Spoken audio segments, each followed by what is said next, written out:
इकडे बीडच्या शिरूर तालुक्यातील गहिनीनाथ गडाच्या नारळी सप्ताहाची सांगता होते आणि यासाठी राज्याचे मुख्यमंत्री देवेंद्र फडणवीस, मंत्री पंकजा मुंडे, आमदार सुरेश धस यांची प्रमुख उपस्थिती असणार आहे। आमदार सुरेश धसांच्या मतदारसंघात हा नारळी सप्ताह पार पडतोय, त्यामुळे आज पुन्हा मंत्री पंकजा मुंडे आणि सुरेश धस एकाच आध्यात्मिक व्यासपीठावरती पाहायला मिळतील।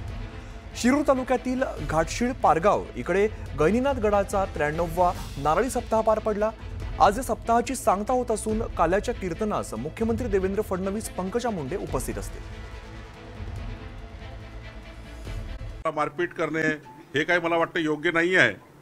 मराठी भाषेबद्दल आमचं कुणाची कॉम्प्रोमाइज नाही आहे, पण हिंदी भाषा सुद्धा प्रत्येक व्यक्तीला आली पाहिजे। कारण देशामध्ये फिरताना उत्तर प्रदेशमध्ये गेलो, आपण देशातल्या कुठल्याही भागात गेलो तरी काही लोक हिंदी बोलतात, काही लोक इंग्रजी बोलतात, काही लोक तमिळ बोलतात। त्यामुळं किमान एक कॉमन भाषा ही राजभाषा हिंदी ही सर्वांना साधारणतः येत असतं आणि म्हणून देशातला जवळपास 60% राज्यातला जो कारभार आहे त्या ठिकाणी तिथले लोक आहेत हे हिंदीमध्ये बोलत असतात आणि त्यामुळे मला असं वाटतं की त्या राज्याची भाषा याची अस्मिता ठेवून हिंदी भाषा सुद्धा आपल्याला आली पाहिजे। मला असं वाटतं याच्यात काही गैर नाही आहे। मराठीला घेऊन राजकारण होत आहे। राज ठाकरेंनी देखील आपली भूमिका व्यक्त केलेली आहे। ज्या राजकीय पक्षाचं भाषेच्या भोवती राजकारण फिरतं ते आक्रमक दिसत आहे। नाही, मला असं वाटतं की माननीय राजसाहेबांनाही माझी विनंती आहे, राजसाहेबांनाही माझी विनंती आहे की या विषयाला समजून घेतलं पाहिजे। कारण राजसाहेब समजदार आहेत, ते समजुतीची भूमिका घेतात। खरं तर एखादा विषय जो एज्युकेशन पॉलिसीमध्ये आला असेल, नॅशनल एज्युकेशन पॉलिसीमध्ये आला असेल की हिंदी ही त्या ठिकाणी हिंदीचाही त्या ठिकाणी समावेश असला पाहिजे आपल्या शिकण्यामध्ये, बोलण्यामध्ये। तर एका भाषेचा समावेश झाला तर काय बिघडलं? मराठी तर आपली सर्वांची भाषाच आहे, ती टॉप नंबरला असलीच पाहिजे, त्याकरता कॉम्प्रोमाइज नाही आहे। पण मी वारंवार सांगतो आहे, का सांगतो आहे की राजसाहेबांनी थोडं यावर या विषयाचं जरा समजून घेतलं पाहिजे की केंद्राचा जो नॅशनल पॉलिसी आणण्याचा त्या ठिकाणी उद्देश काय होता, आमचं उद्दिष्ट काय आहे। आपण त्या ठिकाणी खऱ्या अर्थाने मी राजसाहेबांना स्वतः भेटील वाटल्यास आणि त्यांनाही विनंती करेल की आम्ही सर्व मराठी भाषेला पुढे घेऊन जाऊ, पण या ठिकाणी नॅशनल पॉलिसी सुद्धा आपल्याला लागू करावी लागेल, ती सुद्धा पुढे न्यावी लागेल। ग्रामीण भागामध्ये पाण्याचा खूप भीषण प्रश्न आहे। ग्रामीण भागामध्ये पाण्याचा खूप भीषण प्रश्न आहे। यवतमाळ जिल्ह्यामध्ये जे पारधी पाडे आहे त्याच्यावर महिलांचं ज्या प्रकारे मृत्यू झाला, आता तिचं लग्न व्हायला देखील नकार देत आहे, अशा प्रकारचे प्रकार पुढे येत आहे महाराष्ट्राच्या बऱ्याच भागात। पुढची बातमी बघूया। एकनाथ खडसे आणि गिरीश महाजनांमधील वाद आता विकोपाला गेलेला आहे। एकनाथ खडसेंना मी कायदेशीर नोटीस दिली आहे, त्यांनी त्याचं उत्तर द्यावं असं वक्तव्य गिरीश महाजनांनी केलंय। एकनाथ खडसेंसारखी भाषा मला बोलता येत नाही आणि मी बोललो तर त्यांची पंचायत होईल, त्यामुळे मी कोर्टात गेलोय, खडसेंविरोधात अब्रू नुकसानीचा दावा दाखल केल्याचं महाजन यांनी सांगितलंय।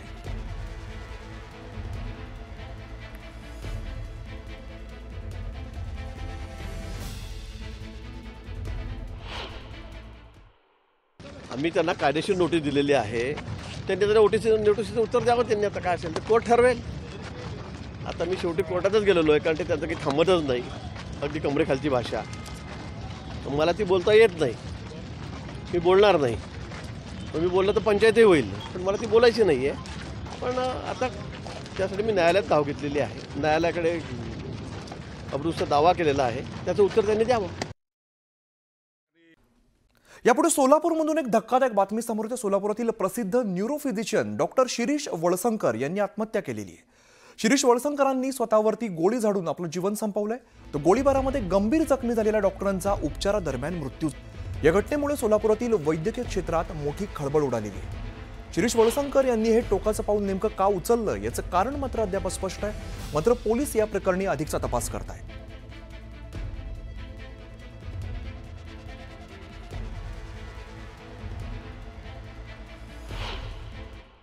सोलापुरातील वैद्यकीय क्षेत्रातलं मोठं नाव म्हणून डॉक्टर शिरीष वळसंकर यांची ओळखलं जातं। काल रात्री 8:30च्या सुमारास 7 रस्ता येथील राहत्या घरी डॉक्टर शिरीष वळसंकर यांनी डोक्यात गोळी झाडून कुठेतरी आत्महत्येचा प्रयत्न केला होता। मात्र गोळी झाडल्यानंतर, त्या गोळीचा आवाज आल्यानंतर त्यांच्या घरातील सदस्यांनी वळसंकर यांच्या याच हॉस्पिटलमध्ये त्यांना दाखल करण्यात आलं होतं। त्यांच्यावर त्यांची मुलगा असेल किंवा सून असेल आणि इतर 3 जे तज्ज्ञ डॉक्टर होते त्यांनी पाऊण तास कुठेतरी त्यांना वाचवण्यासाठी प्रयत्न केले, मात्र अखेर 8:45च्या सुमारास त्यांना मृत घोषित करण्यात आले होते। आता पाहिलं तर वळसंकर हॉस्पिटलमध्ये या ठिकाणी कोणत्याही जे हॉस्पिटल आहे ते पूर्णपणे भरलेलं असतं, मात्र आता पाहिलं गेलं तर शुकशुकाट या ठिकाणी दिसत आहे। त्यामुळे गेल्या 40 वर्षापासून भारत असेल, महाराष्ट्र असेल किंवा देशाच्या कानाकोपऱ्यातून मेंदूविषयक जे काही रुग्ण आहेत ते या ठिकाणी येऊन उपचार घेत होते आणि डॉक्टर शिरीष वळसंकर यांनी गेल्या 40 वर्षात वैद्यकीय सेवा बजावताना विविध प्रकारचे जे काही रुग्ण आहेत ते बरं करण्याचं जे काम आहे ते केलं होतं। असं असलं तरी सकाळी त्यांच्यावर 11 वाजेपर्यंत PM केलं जाणार आहे। त्यानंतर ते 7 रस्ता परिसरातील त्यांचं जे निवासस्थान आहे त्या निवासस्थानाजवळ त्यांना ठेवलं जाणार आहे। मात्र असं असलं तरी डॉक्टर शिरीष वळसंकर यांनी कशामुळे हे टोकाचं पाऊल उचललं आणि काय कारण होतं हे अद्याप स्पष्ट असलं तरी मात्र सध्या तरी पोलीस जे तपास करत आहेत त्यात पाहायला गेलं तर पोलिसांनी त्यांच्याकडील जे काही पिस्तूल आहेत किंवा फिंगरप्रिंट्स आहेत त्याचे नमुने घेतलेले आहेत आणि असं असलं तरी त्यांच्या आता सोलापूर शहर पोलीस आहे त्याचा सखोल असा हा तपास करताना आपल्याला दिसत आहे। त्यांच्यावर प्रेम करणारे जे रुग्ण असतील किंवा मित्रमंडळी असतील हे मोठ्या प्रमाणावर 11 वाजता त्यांच्या निवासस्थानी जमा होणार आहेत। 11 ते 4 वाजेपर्यंत त्यांच्या निवासस्थानी त्यांचं जे पार्थिव आहे ते ठेवलं जाणार आहे आणि शेवटी त्यांच्यावर 4 वाजता अंत्यविधी केला जाणार असल्याची प्राथमिक माहिती समोर आलेली आहे। प्रीतम पंडित, न्यूज 18 लोकमत, सोलापूर। पुढची मोठी बातमी बघूया। पुण्यातील गर्भवती महिलेच्या मृत्यू प्रकरणी ससून रुग्णालयाच्या समितीची आज तातडीची बैठक होणार आहे। महिलेच्या मृत्यू प्रकरणी ससून रुग्णालयाच्या समितीने पुणे पोलिसांना चौकशी अहवाल सादर केला होता। त्यामध्ये डॉक्टर सुश्रुत घैसास यांच्यासह दीनानाथ मंगेशकर रुग्णालयाला क्लीन चिट दिल्याची धक्कादायक माहिती समोर आलेली आहे। पोलिसांनी पत्र ससूनच्या अहवालामध्ये स्पष्टता नसल्याचं कारण देत पुन्हा नव्याने 4 मुद्द्यांवरती ससूनकडून नव्याने अभिप्राय मागवण्याचा निर्णय घेतलेला आहे। या संदर्भात पोलिसांनी ससून रुग्णालयाला पत्र पाठवलंय। यावरून आज ससून रुग्णालयाच्या समितीची बैठक पार पडते आणि समिती आता पोलिसांना अहवाल देणार आहे। वैभव आमचे प्रतिनिधी अधिकची माहिती देतात। वैभव, काय अधिकची माहिती समोर आज तातडीची बैठक बोलवण्यात आली आहे? नक्कीच आपण पाहतोय की पुण्यातली जी गर्भवती महिला हत्या खरं तर मृत्यू प्रकरण होतं, त्या मृत्यू प्रकरणात अनेक समित्या आहेत। त्या समितीने आपापला अहवाल दिला होता। त्यातली सगळ्यात महत्वाची जी समिती होती ती म्हणजे ससून रुग्णालयाची, म्हणजे जिल्हा मेडिकल बोर्डची जी समिती होते त्या समितीचा अहवाल अतिशय महत्वाचा मानला जात होता आणि त्या अहवालातून ज्या गोष्टी आहेत त्या सगळ्या प्रकरणातल्या दीनानाथ मंगेशकर रुग्णालय प्रकरणाच्या त्या गोष्टी समोर येतील। त्यासाठी पुणे पोलिसांनी पत्र देखील खरं तर ससूनच्या समितीला लिहिलं होतं। मेडिकल निग्लिजन्स जाणवतोय का?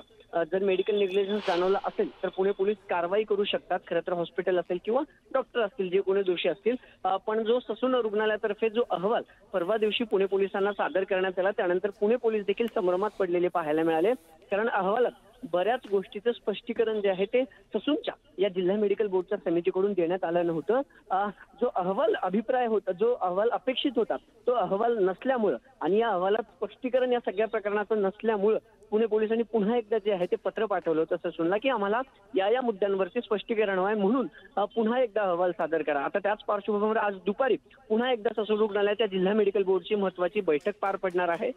पोलिसांनी जे पत्र पुन्हा दिले किंवा जुना अहवाल आहे तो सगळा अहवाल पडताळला जाईल। पोलिसांचं जे पत्र आहे ते तपासलं जाईल। नेमकं पुणे पोलिसांना या प्रकरणात काय माहिती हवी आहे किंवा कुठल्या गोष्टीवर नेमकं स्पष्टीकरण हवं आहे याचा सार जो आहे तो या बैठकीत घेतला जाईल। या बैठकीच्या सगळ्या विषयांवर चर्चा होईल आणि ससून रुग्णालय किंवा जो जिल्हा मेडिकल बोर्ड आहे ही समिती पुन्हा एकदा हा अहवाल नव्याने तयार करून पुणे पोलिसांना सादर करते की याच अहवालात ज्या त्रुटी आढळल्या त्या पुन्हा दुरुस्त केल्या जातात का, किंवा मग जे स्पष्टीकरण मागितलंय की बाबा या सगळ्या प्रकरणात नेमकं कोण खरं तर दोषी आहे। क्लीन चिट या अहवालातून एक प्रकारे देण्यात आली होती। दीनानाथ मंगेशकर रुग्णालय असेल किंवा डॉक्टर सुश्रुत घैसास असेल या दोघांना एक प्रकारे क्लीन चिट जी आहे ती देण्यात आली होती असं देखील काही जणांचं म्हणणं आहे। आणि त्यानंतर पुणे पोलिसांनी पुन्हा पत्र लिहिलंय आणि या सगळ्या गोष्टींचं स्पष्टीकरण पुन्हा एकदा जिल्हा मेडिकल बोर्ड म्हणजे ससूनच्या समितीकडून येणं अपेक्षित आहे।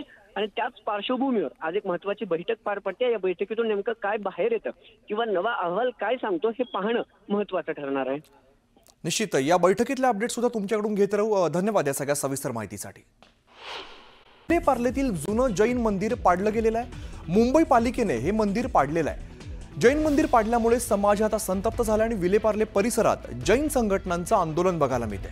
कोर्टात खटला सुरू असताना कारवाई केल्याचा आरोप मुंबईच्या विलेपार्ले परिसरातील कांबळीवाडी परिसरात एक जैन मंदिर होतं आणि मंदिर मुंबई पालिकेच्या वतीने पाडण्यात आलेलं आहे। अतिक्रमण विरोधी कारवाई केल्याने बीएमसीचं म्हणणं आहे, तर कोर्टामध्ये केस सुरू असताना ही कारवाई केल्याचा आरोप जैन संघटनांचा आहे। त्यामुळे त्या विरोधामध्ये आज विलेपार्ले परिसरात आंदोलन केलं जात आहे।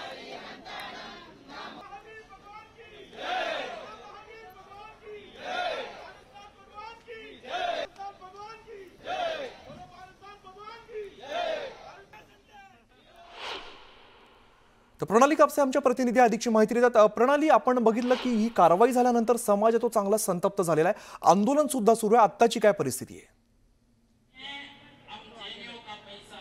मी सध्या मुंबईच्या विलेपार्ले स्थानक पूर्व परिसरामध्ये आहे, ज्या ठिकाणी आपण पाहतो की हा संपूर्ण रस्ता जो आहे तो आंदोलनकर्त्यांनी भरून गेलेला आहे। आंदोलनकर्त्यांचं म्हणणं आहे की अतिशय अयोग्य पद्धतीने ही कारवाई करण्यात आली आहे। हे प्रकरण न्यायप्रविष्ट असताना न्यायामध्ये 16 तारखेला तारीख असताना कोर्टामध्ये ती तारीख येण्याच्या पूर्वी सकाळी 8 वाजता बुलडोझर आणून हे मंदिर पाडून टाकण्यात आलं। 30 वर्ष जुनं हे मंदिर आहे आणि काही मोजक्याच लोकांना त्याचा फायदा, विशेषतः या परिसरामध्ये असलेल्या हॉटेल मालकांना फायदा पोहोचवण्यासाठी ही कारवाई केली गेल्याचा आरोप जो आहे तो या ठिकाणी करण्यात आलेला आहे। श्वेतांबर आणि दिगंबर अशा दोन्ही जैन धर्मीयांनी आज या ठिकाणी मोठी गर्दी केलेली आपल्याला बघायला मिळत आहे। धर्मगुरू सुद्धा या ठिकाणी आलेले आहे आणि त्यांच्या वतीने आता मार्गदर्शन केलं जात आहे आणि त्यांचं असं सगळ्यांचं म्हणणं आहे की आजच याच ठिकाणी पुन्हा एकदा त्या मंदिराची उभारणी करण्याचं काम कार्यकर्त्यांच्या मार्फत आणि त्याचबरोबर उपस्थितांच्या मार्फत केलं जावं असा संदेश त्यांनी या ठिकाणी दिलेला आहे। त्यामुळे आत्ता या परिसरामध्ये काही प्रमाणात पोलीस सुद्धा आलेले आहेत, परंतु अतिशय शांत पद्धतीनं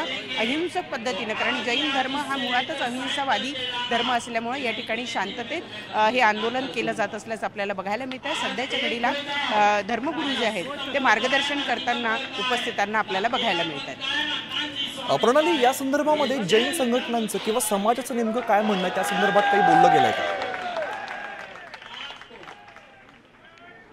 आमचं त्यांच्याशी बोलणं झालं, त्यांचं हेच म्हणणं आहे की हे प्रकरण न्यायप्रविष्ट होतं, कारण काही लोकांनी या प्रकरणामध्ये न्यायालयात धाव घेतलेली होती। पहिल्यांदा जेव्हा त्यांना अतिक्रमण केलं असल्याचं किंवा अवैध असल्याचं जेव्हा सांगण्यात आलं होतं, तेव्हा त्यांच्या वतीने या ठिकाणी कोर्टामध्ये केस टाकण्यात आलेली होती आणि त्याच प्रकरणावर 16 तारखेला उच्च न्यायालयामध्ये सुनावणी होणार होती, परंतु त्या सुनावणीच्या आधीच ही कारवाई जी आहे ती या ठिकाणी करण्यात आल्याचं आपल्याला बघायला मिळतं आणि म्हणूनच त्याचा निषेध करण्यासाठी आज हे आंदोलन केलं जात आहे। त्यांचं एवढंच म्हणणं आहे की जर प्रकरण न्यायप्रविष्ट होतं आणि त्यावर न्यायालय काहीतरी निर्णय घेणार होतं, त्याच्या आधीच ही तोडक कारवाई महानगरपालिकेनं का केली असा सवाल त्यांच्या वतीनं या ठिकाणी उपस्थित करण्यात आलेला आहे आणि त्याच्यामुळं या ठिकाणी आपण पाहतोय की आज आंदोलन केलं जात आहे। त्यांचं म्हणणं आहे हम शांत है लेकिन कमजोर नहीं, असं त्यांचं म्हणणं मांडत त्यांनी या ठिकाणी आंदोलनाचा पवित्रा घेतलेला आपल्याला बघायला मिळतं।